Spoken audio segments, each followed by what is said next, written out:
ನಾವು ಎಲ್ಲರೂ ಕೇಳ್ತಿರಲ್ಲ, ಎಲ್ಲರೂ ಪ್ರೇಕ್ಷೆ, ಯಾಕೆ ಒಳ್ಳೆಯವರಿಗೆ ಯಾಕೆ ಕಷ್ಟ ಜಾಸ್ತಿ? ಎಲ್ಲ ಒಳ್ಳೆಯವರಿಗೆ ಯಾಕೆ ಕಷ್ಟ ಜಾಸ್ತಿ? ಎರಡು ಉತ್ತರ ಇದೆ. ಗಜೇಂದ್ರ ಮೋಕ್ಷದ ಸಂದರ್ಭದಲ್ಲಿ ತಿಳಿಯಲೇಬೇಕಾದಂತಹ ಉತ್ತರ, ತಿಳಿಯಲೇಬೇಕಾದ ವಿಷಯ. ನಾವಿಷ್ಟೆಲ್ಲ ದೇವರ ಪೂಜೆ ಮಾಡ್ತೇವೆ, ಇಷ್ಟೆಲ್ಲ ವ್ರತ ಮಾಡ್ತೇವೆ, ಸ್ವಾಮಿ ನಮಗೆ ಇಷ್ಟು ಕಷ್ಟ ಯಾಕೆ? ಬೇರೆ ಯಾರೋ ಹೇಗೋ ಇದ್ದಾರೆ, ಅವರ ಕಷ್ಟ ಹೇಗಪ್ಪ? ಅವರೆಲ್ಲ ಅಷ್ಟು ಚೆನ್ನಾಗಿದ್ದಾರಲ್ಲ ಅಂತ ಅವರು ಚೆನ್ನಾಗಿದ್ದಾರೆ ಅನ್ನೋದು ನಿರ್ಣಯ ಮಾಡಿಬಿಟ್ಟಿರ್ತಾನೆ. ಎರಡು ತಪ್ಪು ಮಾಡ್ತಾನೆ ಮನುಷ್ಯ. ಒಂದು, ಇನ್ನೊಬ್ಬರು ಚೆನ್ನಾಗಿದ್ದಾರೆ ಅಂತ ನಿರ್ಣಯ ಮಾಡಿರ್ತಾನೆ. ಇನ್ನೊಂದು, ತಾನು ಒಳ್ಳೆಯವನು ಅಂತ ನಿರ್ಣಯ ಮಾಡಿಬಿಟ್ಟಿರ್ತಾನೆ. ನಾನು ಒಳ್ಳೆಯವನಲ್ವಾ, ನಾವೆಷ್ಟು ಒಳ್ಳೆಯವರು ನೋಡ್ರಿ. ಎರಡೂ ತಪ್ಪೇ. ನಾವು ಇಷ್ಟು ದಿವಸಗಳ ಕಾಲ ಹಣ ಇದೆ ಅಂತ ಯಾರು ಚೆನ್ನಾಗಿದ್ದಾರೆ ಅಂತ ಅಂದುಕೊಂಡಿದ್ವಲ್ಲ, ಇವತ್ತು ಆ ಹಣ ಇದ್ದ ಜನ ಏನಾಗಿದ್ದಾರೆ?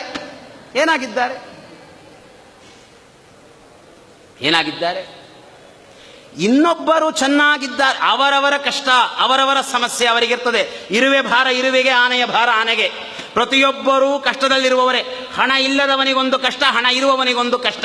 ಮಕ್ಕಳಿಲ್ಲದವರಿಗೊಂದು ಕಷ್ಟ, ಮಕ್ಕಳಿರುವವರಿಗೊಂದು ಕಷ್ಟ. ಮನೆ ಇರುವವರಿಗೊಂದು ಕಷ್ಟ, ಮನೆ ಇಲ್ಲದವರಿಗೊಂದು ಕಷ್ಟ. ಕಷ್ಟದಲ್ಲಿ ತಾರತಮ್ಯ ಇರಬಹುದು, ಆದರೆ ಎಲ್ಲವೂ ಕಷ್ಟ ಉಳ್ಳವರೇ, ಎಲ್ಲರಿಗೂ ಕಷ್ಟವಿದೆ. ಮೊದಲಿಗೆ ಆ ಭ್ರಾಂತಿ ಮನುಷ್ಯನಿಗೆ. ಅವರಷ್ಟು ಚೆನ್ನಾಗಿದ್ದಾರೆ ನೋಡ್ರಿ, ಅವರಷ್ಟು ಆರಾಮಾಗಿದ್ದಾರೆ, ನಾವು ಮಾತ್ರ ಹೀಗಿದ್ದೇವೆ. ಮತ್ತು ನಾವೆಲ್ಲ ಇಷ್ಟೆಲ್ಲ ಮಾಡ್ತೇವೆ. ಏನು ಮಾಡ್ತೀಯಪ್ಪ? ಮಾಡಿದ ಧರ್ಮ ಸರಿಯಾಗಿರ್ತದೆಯಾ? ನಾವು ಮಾಡುವ ಸಂಧ್ಯಾವಂದನೆ, ನಮ್ಮನ್ನು ನಾವು ಪ್ರಶ್ನೆ ಮಾಡಿಕೊಳ್ಳೋಣ. ಬೇರೆಯವರಿಗೆ ಉತ್ತರ ಕೊಡೋದು ಬೇಡ, ಬೇರೆಯವರಿಗೆ ಉತ್ತರ ಕೊಡುವ ಅವಶ್ಯಕತೆ ಇಲ್ಲ. ದೇವರ ಮುಂದೆ ನಿಂತು ನಾವಿವತ್ತು ಕೇಳ್ತೇವಲ್ಲ, ಯಾರೋ ಸಿಕ್ಕಾಗ ಇಷ್ಟು ಒಳ್ಳೆಯವರಿಗೆ ಯಾಕೆ ಕಷ್ಟ ಅಂತ, ನಮ್ಮನ್ನು ನಾವು ಪ್ರಶ್ನೆ ಮಾಡಿಕೊಳ್ಳೋಣ. ನಾವೆಷ್ಟು ಒಳ್ಳೆಯವರು?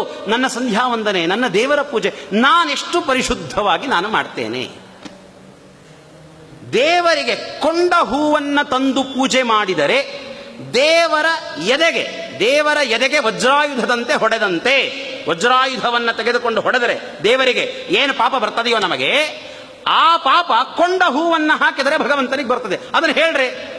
ಅಲಂಕಾರ ಹೇಗೆ? ಗೌರಿ ಹಬ್ಬ ಹೂವು ಇಲ್ಲದೆ ಮಾಡಿಬಿಡ್ತಾರ? ನೀವೇನೋ ಹೇಳ್ತೀರ, ನಾವು ಕೇಳಬೇಕಾ? ಊರೇ ಎಂಜಿಲ್ಲಪ್ಪ. ಅಲ್ಲಿ ರಾಘವೇಂದ್ರ ಸ್ವಾಮಿಗಳು, ಅಲ್ಲಿ ಭಗವಂತ, ಅಲ್ಲಿ ಮೂಲ ಬೃಂದಾವನ, ಪರಮಾತ್ಮ. ಯಾವ ಪ್ರತಿಮೆಯೊಳಗೆ ಭಗವಂತನನ್ನು ಆವಾಹನೆ ಮಾಡಿ, ಬಾ ಸ್ವಾಮಿ ಹೃದಯದೊಳಗಿಂದ ಬಂದು ಪೂಜೆಯನ್ನು ಸ್ವೀಕಾರ ಮಾಡುವಂತ ಪ್ರತಿಮೆಯಲ್ಲಿ ಪ್ರಾರ್ಥನೆ ಮಾಡ್ತೇವೆ. ಅಂಥ ಪ್ರತಿಮೆಗೆ ಊರ ಹೊಲಸನ್ನು ತಂದು ಹಾಕೋದಾ? ವಿಚಾರ ಮಾಡೋದಿಲ್ಲ. ನಾವೆಲ್ಲ ಮಾಡಿದೀವಿ ಗೊತ್ತಾ? ನಾವು ಆಡಂಬರ ಮಾಡಿರ್ತೇವೆ. ಆಡಂಬರ, ಸಣ್ಣ ಪುಟ್ಟ ವಿಷಯಗಳಲ್ಲಿ ಎಡವುತ್ತೇವೆ. ನಾವು ತಪ್ಪು ಮಾಡ್ತೇವೆ, ಮೇಲಿಂದ ಮೇಲೆ ತಪ್ಪು ಮಾಡ್ತೇವೆ. ಮಾಡತಕ್ಕದ್ದಲ್ಲ. ಇನ್ನು ಎರಡನೆಯದು, ಇದು ಮೊದಲನೇ ಉತ್ತರ. ಎರಡನೇ ಉತ್ತರ ಏನು ಆ ಪ್ರಶ್ನೆಗೆ? ಒಳ್ಳೆಯವರಿಗೆ ಯಾಕೆ ಕಷ್ಟ ಬರ್ತದೆ? ಹೌದು, ಭಗವಂತ ಒಳ್ಳೆಯವರಿಗೆ ಕಷ್ಟ ಕೊಡ್ತಾನೆ. ಯಾಕೆ ಗೊತ್ತಾ? ಪರಮಾತ್ಮ ಈ ಕಷ್ಟ ಕೊಡುವುದು ಅನ್ನೋದಿದೆಯಲ್ಲ, ಪರಮಾತ್ಮನ ಅನಂತ ಕಾರುಣ್ಯ. ಅದು ಅನಂತ ಕಾರುಣ್ಯ.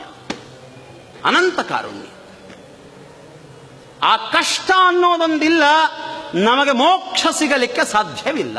ಯಾಕೆ ಕೊಡ್ತಾನೆ ಕಷ್ಟ? ಯಾಕೆ ಕೊಡ್ತಾನೆ ಅಂದರೆ, ನೋಡಿ, ಒಬ್ಬೊಬ್ಬರಿಗೆ ಒಂದೊಂದು ಕಷ್ಟದ ವಿವರಣೆಯನ್ನು ಹೇಳುವ ಅವಶ್ಯಕತೆ ಇಲ್ಲ. ನಮ್ಮ ಕನಕದಾಸರು ಹೇಳ್ತಾರಲ್ಲ, ಕೇಳುವುದು ಕಡು ಕಷ್ಟ, ಕಷ್ಟದ ಬಾಳುವೆಯ ಬದುಕೇನು, ಸುಡು ಸುಡು ಗಾಳಿಗೊಡ್ಡಿದ ಸೊಡರು ಈ ಸಂಸಾರದೇಳಿಗೆಯೂ. ಕಷ್ಟ ಅನ್ನೋದೇನಿದೆಯಲ್ಲ, ಅದನ್ನು ವಿವರಣೆ ಮಾಡಲಿಕ್ಕೆ ಸಾಧ್ಯವಿಲ್ಲ. ಬಡತನ ಅತ್ಯಂತ ಕೆಟ್ಟ ಕಷ್ಟ, ಅವಮಾನ ಕೆಟ್ಟದ್ದು, ವಿದ್ಯೆ ಇಲ್ಲದೆ ಇರುವಿಕೆ ಕೆಟ್ಟದ್ದು, ಬುದ್ಧಿ ಇಲ್ಲದೆ ಇರುವಿಕೆ ಕಷ್ಟ. ಪರಮಾತ್ಮ ವಿಚಿತ್ರವಾದ ರೀತಿಯಲ್ಲಿ ಕಷ್ಟಗಳನ್ನು ಕೊಡ್ತಾನೆ. ಕಷ್ಟವನ್ನು ವಿವರಣೆ ಮಾಡೋದು ಬೇಡ. ಯಾಕೆ ಕಷ್ಟ ಕೊಡ್ತಾನೆ ಗೊತ್ತಾ? ಒಂದೊಂದು ಕಷ್ಟ ನಮಗೆ ಬಂದಾಗ, ನಮ್ಮ ಹತ್ತಿರ ಬಂದಾಗ, ನಮ್ಮ ಒಳಗಿರುವ ಒಂದು ಸದ್ಗುಣವನ್ನು ನಮಗೆ ತೋರಿಸಿಕೊಟ್ಟು ಹೋಗಿಬಿಡುತ್ತದೆ. ನಾನಿನ್ನ ಸಿಟ್ಟಿಗೆ ಬರಬಾರದು. ನಂದಿಷ್ಟೆಲ್ಲ ಕಷ್ಟಕ್ಕೇನು ಕಾರಣ? ನನ್ನ ಸಿಟ್ಟು. ನಾನು ಬಿಡಬೇಕದ. ಇಷ್ಟೆಲ್ಲ ಕಷ್ಟಕ್ಕೇನು ಕಾರಣ? ನನ್ನ ಕಾಮ. ಬಿಡಬೇಕದ. ಇಷ್ಟೆಲ್ಲ ಕಷ್ಟಕ್ಕೇನು ಕಾರಣ? ನನ್ನ ಲೋಭ. ಬಿಡಬೇಕದ. ಇಷ್ಟೆಲ್ಲ ಕಷ್ಟಕ್ಕೇನು ಕಾರಣ ಅಂತ ನಾವು ಹುಡುಕ್ತಾ ಕೂಡ್ತೇವಲ್ಲ, ಆ ಕಷ್ಟದ ಮೂಲದ ಒಳಗಿರುವ ಏನೋ ದುರ್ಗುಣ ಇದೆಯಲ್ಲ, ದೊಡ್ಡವರನ್ನು ಬೈದೆವು, ಅವಮಾನ ಮಾಡಿದೆವು, ಕಾಮ, ಕ್ರೋಧ, ಲೋಭ, ಮೋಹ, ಮದ, ಮತ್ಸರ್ಯ, ಇವೆಲ್ಲ ಏನು ಕೆಟ್ಟ ಕೆಟ್ಟ ಕೆಟ್ಟ ಕೆಟ್ಟ ಗುಣಗಳಿವೆಯಲ್ಲ, ಆ ಕೆಟ್ಟ ಗುಣಗಳನ್ನು ತೋರಿಸಿ ನೋಡು, ಇದು ನಿನ್ನ ಕಷ್ಟಕ್ಕೆ ಕಾರಣ. ಮನುಷ್ಯ ಎಚ್ಚರಕ್ಕೆ ಬಂದ, ನಾನಿದನ್ನು ಮಾಡಿ